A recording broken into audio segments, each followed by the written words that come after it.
Hi Leute, heute reduzieren wir die Motorleistung einer BMW R100 RS aus den 80er Jahren.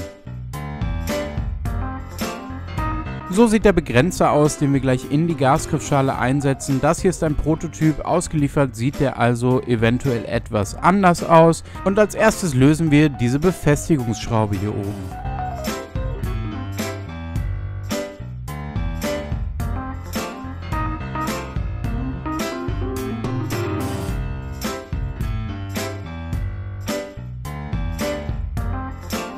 Jetzt können wir den Deckel anheben und werfen einen Blick auf die Gasmechanik.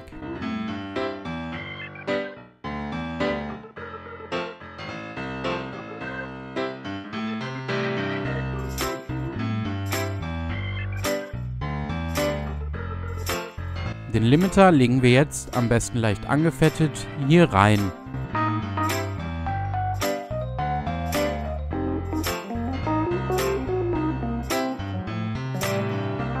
Vor Wiederansetzen der Griffschale die Kette wieder an Ort und Stelle, darauf achten, dass der Gasgriff komplett anliegt und dann kann das Ganze wieder verschraubt werden.